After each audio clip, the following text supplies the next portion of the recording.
एक गांव में अर्जुन अपनी पत्नी के साथ बड़ी ही गरीबी में जीवन गुजार रहा था। वह एक हलवाई की दुकान में काम किया करता था। शाम को जब उसे छुट्टी मिलती तो वह जलेबियां बनाकर मोहल्ले में बेचा करता था। उसकी जलेबी लोग बहुत ज्यादा पसंद किया करते थे, लेकिन ज्यादा चीजें ना होने के कारण वह बस थोड़ी सी ही जलेबियां बना पाता था और उसमें से भी कुछ जलेबियां बचाकर वह गरीब बच्चों को खिला दिया करता था। एक बार उसके दोस्त रमन ने उसे जलेबियां बनाते हुए देखकर कहा, रमन, अरे अर्जुन, तू तो खुद ही गरीब है, तुझे इन बच्चों को जलेबियां बांटने की क्या जरूरत है? मैं गरीबी में गरीब हूँ, इसलिए इन बच्चों की गरीबी समझ सकता हूँ। यार, ये बेचारे बच्चे मेरी दुकान के सामने आए दिन खड़े रहते हैं, इसलिए मैं इन्हें जलेबी खिलाना कभी नहीं भूलता। हाँ दोस्त, तेरा दिल बहुत बड़ा है। भगवान ने चाहा तो तू एक दिन बहुत तरक्की करेगा। फिर दोनों अपने अपने घर की ओर चले जाते हैं। कुछ दिनों बाद अर्जुन का मालिक अर्जुन से कहता है, अरे अर्जुन, मुझे शहर जाना है। मिठाइयाँ बनाने का सामान लगभग खत्म हो गया है, तो मैं सोच रहा था कि शहर जाकर सामान ले आऊं।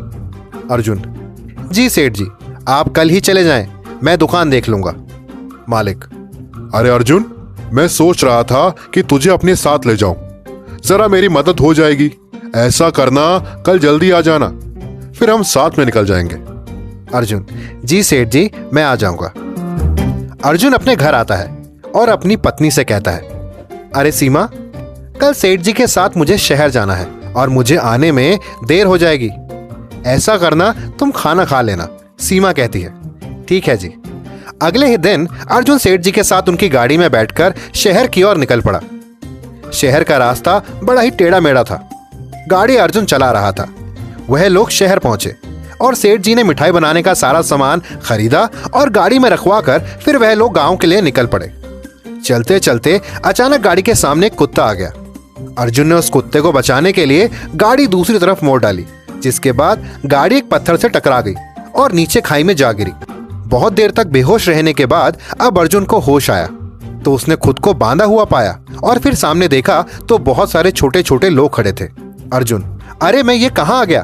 कौन हो आप लोग और मेरे सेठ जी कहाँ हैं? अर्जुन की बात सुनकर वह सभी छोटे छोटे आदमी हंसने लगे और फिर उनका सरदार बोला, तुम्हें दिखाई नहीं देता? तुम हमारी दुनिया में हो। यहाँ दोनों ही दुनिया है, जो कि जमीन में काफी नीचे है। अब जब तुम लोग यहाँ आ ही गए हो तो हम तुम्हें पका कर खा जाएंगे। अर्जुन, मेरे सेठ जी के साथ तुमने क्या किया? सरदार, वह रहे तुम्हारे सेठ जी। अर्जुन ने देखा कि वह लोग सेठ जी को बांधकर पकाने के लिए ले जा रहे थे। तभी अर्जुन बोला, रुको, अगर मैं तुम्हें गोश्त से भी अच्छी चीज बनाकर खिला दूं तो क्या तुम हमें छोड़ दोगे? सरदार, गोश्त से भी अच्छी चीज? वह क्या है भला? अर्जुन, तुम मुझे खोल दो, फिर देखो मैं तुम लोगों के लिए इतनी अच्छी चीज बनाऊंगा जो तुमने आज से पहले कभी नहीं खाई होगी। सरदार, अगर तुम भाग गए और तुमने हम पर हमला कर दिया तो? अर्जुन, तुम लोग मेरे सेठ जी को अपने कब्जे में रख सकते हो। अगर मैं भाग गया और मैंने तुम पे हमला कर दिया तो तुम मेरे सेठ जी को मार सकते हो और उन्हें खा सकते हो। सेठ जी, अरे अर्जुन, यह तुम क्या कह रहे हो? क्या तुम मुझे मरवाना चाहते हो?